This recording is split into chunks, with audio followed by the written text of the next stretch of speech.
कल से मैं घर के काम करूंगी और तू मेरी जगह हर चीज का हिसाब रखना, ठीक है? ठीक है, ये भी कर लेते हैं। ये सास बहू की डील के बारे में रश्मि के पति अमन को नहीं पता था और ना ही अमन के पिताजी सुरेश जी को।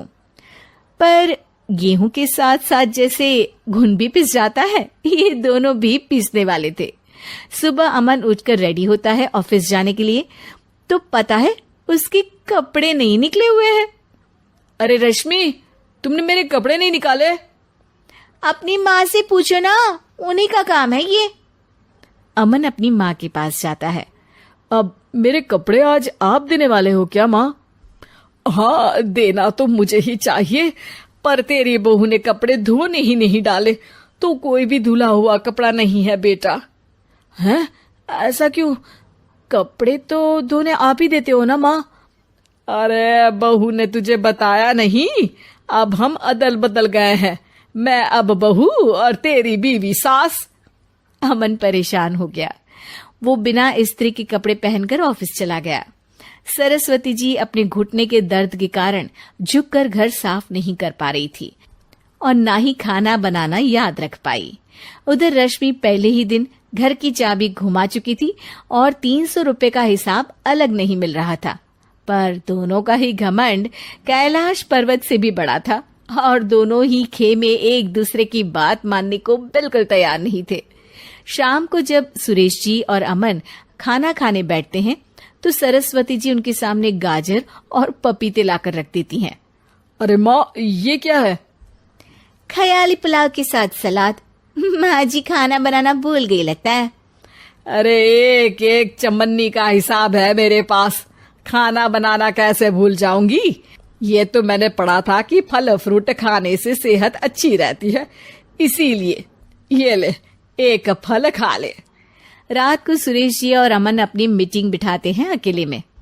बाबूजी, इनकी लड़ाई के कारण ना हमें ठीक से खाना मिल रहा है, उल्टा घर के सारे काम रुक गए हैं। हाँ बेटा, 2 भैंसों की लड़ाई में बेचारे खेत के पौधों का भी नुकसान हो रहा है। पर पापा, क्या बताऊं आपको, मैंने माँ को इस महीने की 2 तारीख को बिजली के बिल के पैसे दिए थे। आज बिल भरने के लिए मांगने गया तो पता चला कि रश्मि उन पैसों से गैस सिलेंडर ले आई। अच्छा, तो सिलेंडर के पैसों का क्या हुआ? अब सिलेंडर के तो कोई पैसे नहीं थे बाबूजी, हमारे घर पर गैस की पाइपलाइन लगी है ना।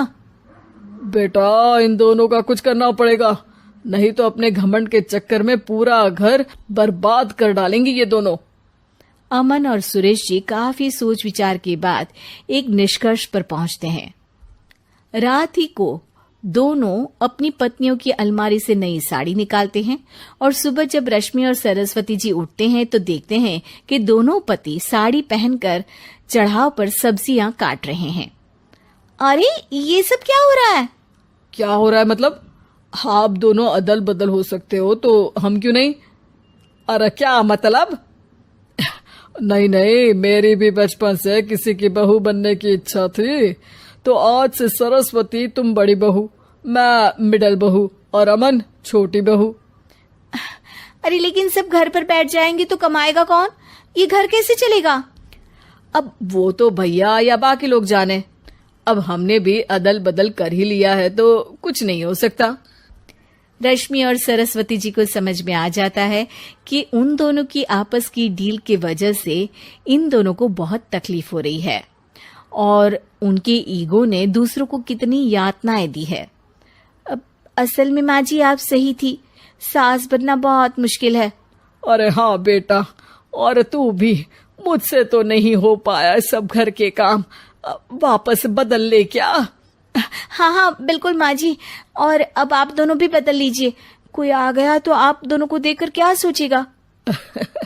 अच्छा है, आप दोनों के समझ में ये बात तो आई, मैं फटाक से कपड़े बदल लेता हूँ। अरे रुक जा बेटा, एक फोटो ले लेती हूँ तेरी, मेरी बेटी होती तो तेरे जैसी ही दिखती साड़ी में। और मेरा फोटो नहीं लोगी?